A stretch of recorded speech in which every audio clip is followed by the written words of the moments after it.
Welcome back to the Factor Show. We are here talking about the conference championship games. Welcome if you're new and you're wondering, how did he do in the divisional round? 4-0, 4-0, 4-0 on our picks. Was it majestic? Was it magical? I guess you can say that. To me, it was just a day in the office. People, we're going to dive right into the games, and we're going to save the flair, the dramatics for another episode that might or might not air ahead of time. And guys, I have 9 subscribers at the time of filming this, so please go ahead. Hit that like, hit that subscribe button. Let's hop into it. Both Sunday games, we only have 3 games left in the NFL season. Game 1, New England Patriots, Denver Broncos. 3:05 p.m. Eastern kickoff. I think it's 3. We all know it's going to be 3:05. So, the AFC title, it's going to run through Mile High. Patriots, number 2 seed, taking on the Denver Broncos, the number 1 seed. And it's is it the Patriots way or the Patriots back versus a Denver team trying to survive? And now you're wondering, well, they're the number 1 seed. Why are we trying to survive? It's because you have Jarrett Stidham as quarterback. Now, I've heard a lot of different things about Jarrett Stidham at quarterback. He was Sean Payton's guy. Sean Payton seeked him out and was his first hire, his first player that he picked up when he became coach of the Denver Broncos. So he does believe in him from a backup perspective. But you also have to think, okay, he was the backup for a reason. So it definitely does give me pause. In New England, the question there is, they haven't played anyone still.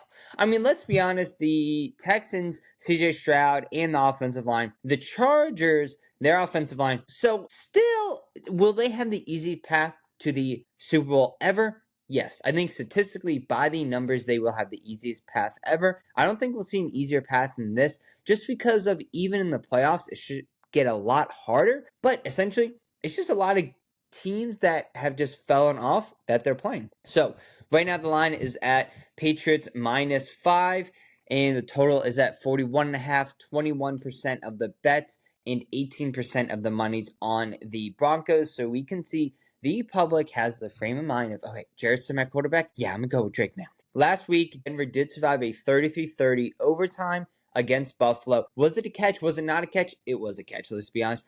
But they did force 5 turnovers, but Bo Nix did have the season-ending ankle injury. New England, on the other hand, handled Houston 28-16. Drake Maye, absolutely clinical. He did fumble the ball a lot, but their defense recorded 4 sacks, allowing 0 touchdowns in the fourth quarter. Going to be interesting when you think about this for the Broncos team because, well, they have an actual offensive line. So it's a little bit different. Let's go to the visitors first. So Drake Maye, currently 12-0 straight up as a favorite this season. He's taking care of the ball and just letting his defense do the rest. And they're 15-0-1 in the first half money line. So it doesn't really matter. They're going to get that fast start going for you. I feel like every second quarter they really start picking up steam. And unlike Denver, the Patriots are relatively healthy and didn't have to play overtime. The Denver Broncos, though, they've been takeaway machines. Sure, they first 5 turnovers against Buffalo, and that's impressive.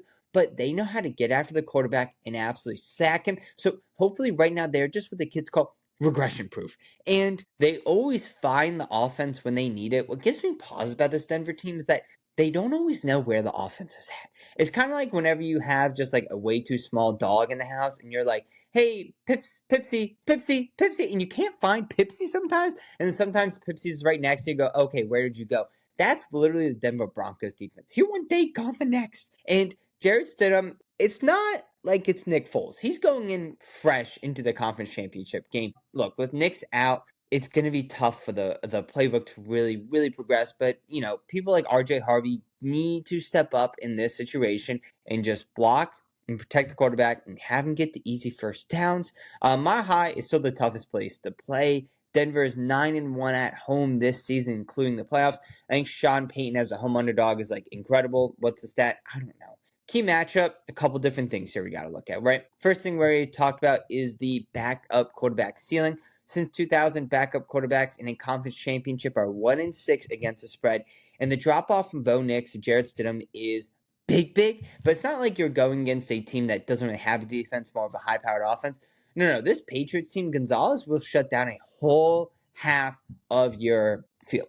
So does that make it easier or tough to play against them? Let me just say probably tough. And now this defense to offense does match up pretty well because Denver's defense thrives on sacks. They lead the NFL with 68 sacks. That's a lot. That's a lot. But New England's offense, they also rank top 3 in getting the ball out. So they are designed to really prevent against these types of sacks.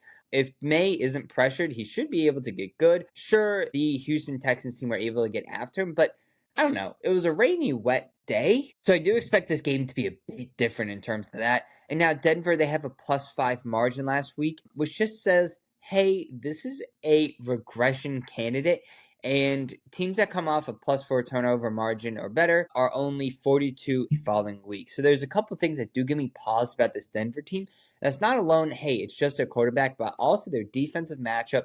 Don't really love that. Look, Bo Nix, he's just a lot to overcome. The spread opened up Patriots -1.5, and now it is at 5. New England's consistency, you have to keep riding here. My thought process is, okay, sure, the offense of the Texans is definitely better than the offense. It's definitely not better than the offense of the Broncos. However, the Texans defense is a lot better than the Broncos defense.